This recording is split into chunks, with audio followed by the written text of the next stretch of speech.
The atheist worldview simply cannot. It cannot account for rationality, period. Yet it uses rationality. In order to do so, it has to borrow from the capital of the Christian worldview. But that's a whole other discussion. Now, I noticed that what Mr. Kagin did is called in debates a red herring, offering information that is not germane to the topic at hand. If I'm discussing, and I'm the one who's making my case, and I discuss the issue of logic, then the issue of logic and logical absolutes needs to be addressed. Not whether or not Jesus rose from the dead or not. And as he said, extraordinary evidence claims require extraordinary evidence. Well, we could debate that at another time when that's the debate topic. But it isn't. He talked about freedom from religious bloodshed. Atheistic-based communism in Russia killed at least 20 million people in the 1900s. And the constitution of the Russian government was atheistic. We can get into that. But that's not the debate either. It's a red herring. Now he said I didn't define logic. Yes, I did. I said logic, right here, logic is a process of proper thinking based upon principles that govern the validity of arguments. I then defined or gave an example of 3 laws of logic. The law of identity, something is what it is and not what it is not. The law of non-contradiction, something cannot be both true and false at the same time in the same sense, in the same way.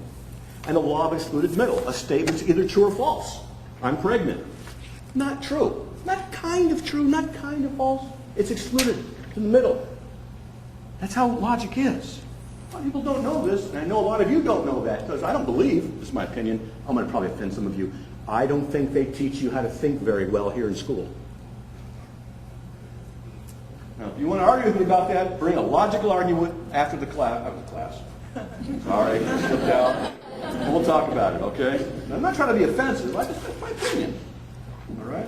Now, so I have done the 30 things he said I haven't done. And he mentioned something about giving encoded messages to retarded people.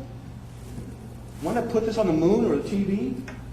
Well, that might be germane to the issue of proving God exists.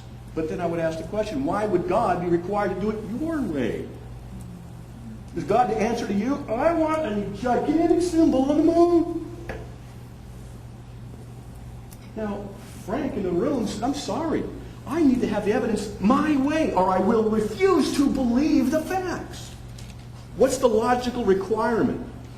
In Frank's situation, someone got into the room. How do you know? Because the information is there in prime number stacks of coins. I'm sorry, I refuse to believe it. Why? I don't have fingerprints. I didn't see a sign on the moon. I didn't see a TV coming out and doing everything that I wanted to do. It's got to be my way or it's no way. What kind of logic is that? It isn't.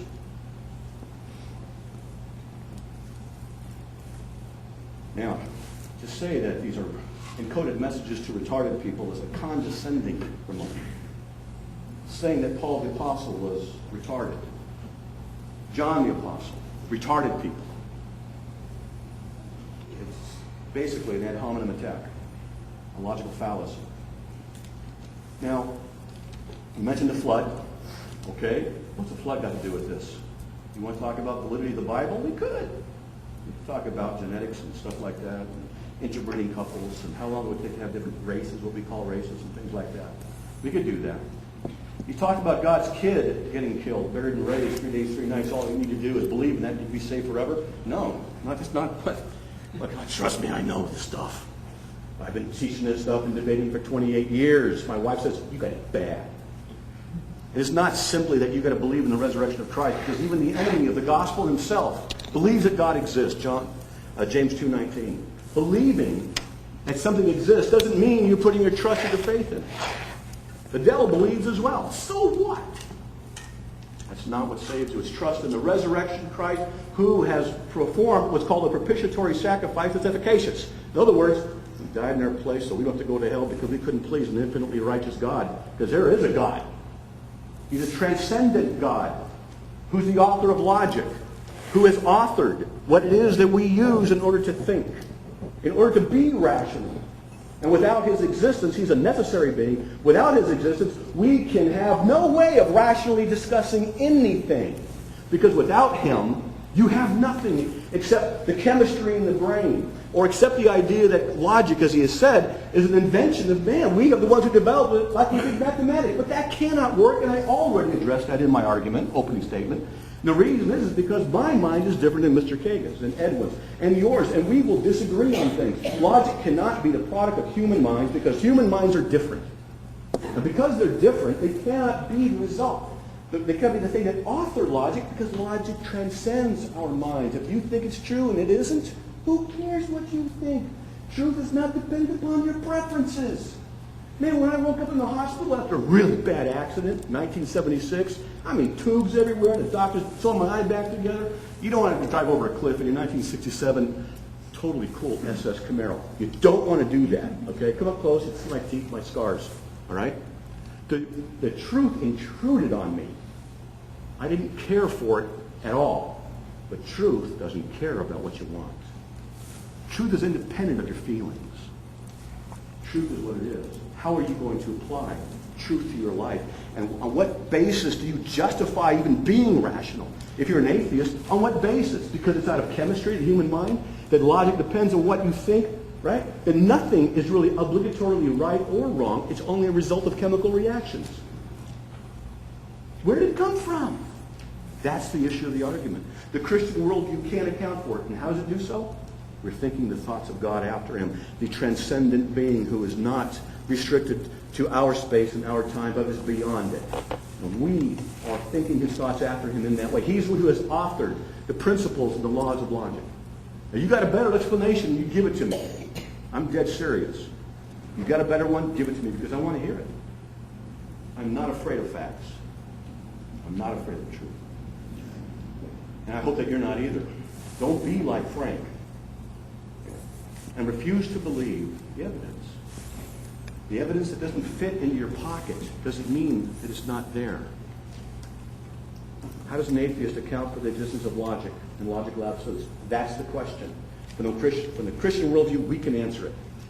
Our Christian worldview comports with reality. The atheistic one does not, because he's not able to give an account for the use of logic. Instead, must offer us irrelevant information, not germane to the topic at hand. No offense, Ed. Thank you. Oh, thank you. No, I'm not the least bit offended. You have the right to be in error, and that's fine. My goodness, there's only two possibilities, right, in any given prospect. It's the thing of the case. Let's say that someone reports to you that they saw a little bitty UFO flying around in this lecture hall on April 17th. Has to be true or not, right? One or the other. What was it? Is it a little UFO around flying around, or could have been something else? I don't know. Did anybody see anything? You don't know for sure what you've seen, okay? The possibilities may be data you don't know. You don't have all the facts, and to assume that you do is hubris of the worst possible variety. Now, I certainly do agree, and by the way, I did define for Matt where logic came from. I'll tell you again, and make a note of this, Matt. People made it up. That's where it came from. There are no inherent laws of logic. They were made up by people. The centipede was happy quite until a toad in fun said, "Pray, which leg comes after which?" This threw her into such a pit she lay distracted in a ditch, considering how to run. Now, you know, if these rules that Matt has attempted to impose upon humankind work for his religion and the proof of his God, it should work for everybody else's God. How come everybody who uses these rules that he has promulgated for you does not come to precisely the same conclusion? Why does one church say there ain't no hell and another church say the hell there ain't?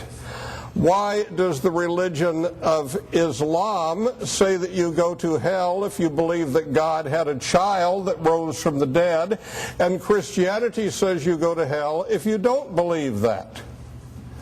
And Matt, I must tell you that your theology is defective if you think you need something more than a belief in the story that the Son of the God rose from the dead. Are you familiar with John 3:16 that you see at all the banners at all the football games?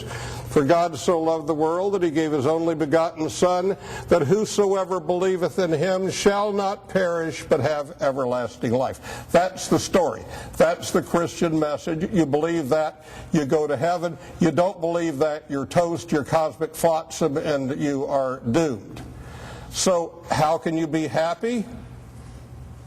We invent our own happiness. I have seen people spend their entire lives in sad, morose, religious contemplation. I had a couple of maiden aunts who died, never left their house, spent the whole time there reading their Bibles, studying for their finals, I suppose. And you know, what happens after you die? You're gone. But listen carefully. Don't live for life after death.